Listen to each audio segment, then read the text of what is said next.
Magdamag na nga umuulan dito sa amin sa Pampanga mga mare, kaya nga naisipan ko na nga magpa-laundry dahil wala na kaming masuot at lutuin nga yung paborito kong ulam for today's video, kaya samahan nyo na naman ako.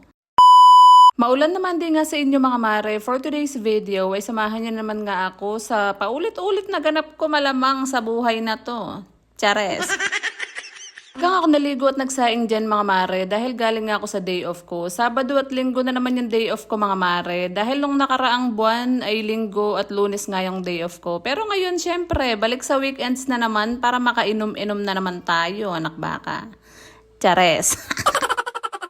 Nung nasalang ko yung sinain ko mga mare, pinaghiwalay ko na nga tong mga decolor sa puti dahil magpapalaundry nga ako for today's video dahil wala na kaming masuot dahil sa kakaulan hindi na ako makapaglaba-laba. Hindi ko na nga pinapasok yung bunso ko mga mare dahil kahapon pa nga umuulan dito sa amin sa Pampanga hanggang ngayon no. At dahil malamig nga yung panahon mga mare, hinayaan ko nga muna silang makatulog. Mga alas 9 na nga ng umaga dyan nung nagumpisa na nga akong maghiwa ng sibuyas, kamatis tsaka sibuyas dahil magluluto ako ngayon ng sausawan ko sa pritong talapia. Ganun. Hirap nga mag-isip ng ulam sa araw-araw mga mare, kaya nga yung niluluto ko ay pinauulit-ulit ko na lang talaga every week, ano ko. Alam nyo mga mare, itry nyo nga yung ganitong luto sa kamatis, ay no ko. Sobrang sarap talaga nito. Inuna ko na nga ilagay yung talong tsaka okra mga mare, tapos yung piritong tilapia. Tapos after nga nun, igigisa ko na nga tong sausawan natin for today's video. Unahin nyo nga yung bawang sibuyas mga mare, tapos after nun, isunod nyo na nga yung kamatis. Tinanggalan ko ng mga buto yan mga mare kasi ayaw kong kasama yung mga buto dahil nagsasabaw nga. Tapos lagyan nyo ng toyo, ganun. After nyo nga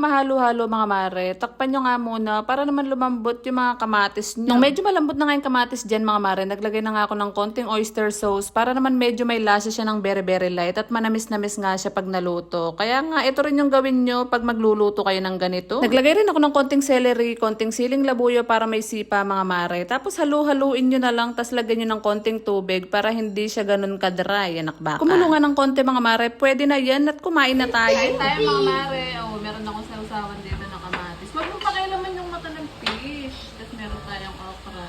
Huwag kutsara. Mami! Oh, sarap.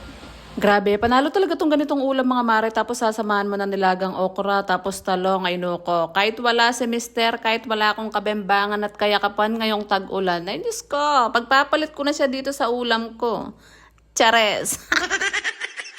O ayan no, meron na kayong idea sa lulutuin yung ulam bukas mga mare. Kaya itry nyo na rin to, tapos itag nyo ko, anak baka. Gusto ko nga rin palang i-shout out mga mare, yung mga solid followers natin dyan na laging nanonood, laging nagko-comment, laging nagla-like, ay no ko. Mahal na mahal ko kayo. Shout out din pala sa mga silent viewers natin dyan, sa mga bago nating followers. Maraming salamat sa panonood nyo sa amin na naksyota. Yun lang muna ang aking chika sa inyo for today's video mga mare. Salamat sa panonood!